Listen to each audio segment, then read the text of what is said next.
ಅತ್ಯಾಚಾರಿ ಆರೋಪಿ ಪ್ರಜ್ವಲ್ ರೇವಣ್ಣಗೆ ಸಂಕಷ್ಟ. ಆರೋಪಿಗೆ 7 ದಿನ ಎಸ್ಐಟಿ ಕಸ್ಟಡಿಗೆ ನೀಡಿದ ಕೋರ್ಟ್. 42ನೇ ಎಸಿಎಂಎಂ ವಿಶೇಷ ನ್ಯಾಯಾಲಯದ ಆದೇಶ.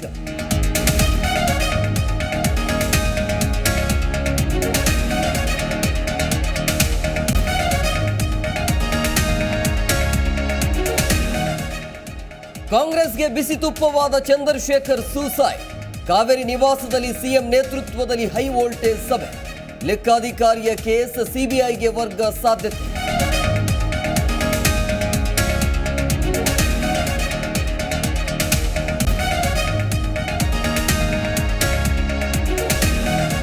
ಬಿಜೆಪಿಯಿಂದ 3 ಎಂಎಲ್ಸಿಗಳು ಫೈನಲ್. ಸುಮಲತಾ, ರವಿಕುಮಾರ್, ನಾಗರಾಜ್ಗೆ ಸ್ಥಾನ ಫಿಕ್ಸ್.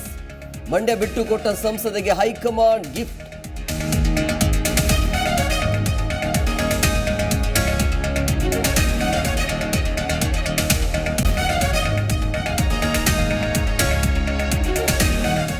ಕಲ್ಮಶ ನೀರು ಪೂರೈಕೆ ವರದಿಗೆ ಎಚ್ಚೆತ್ತ ಆಡಳಿತ ಮಂಡಳಿ.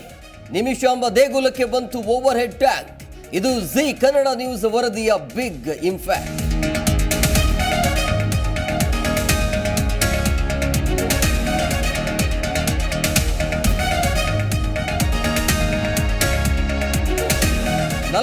ಗಂಟೆಗಳಲ್ಲಿ ಕರುನಾಡಿಗೆ ಮುಂಗಾರು ಪ್ರವೇಶ.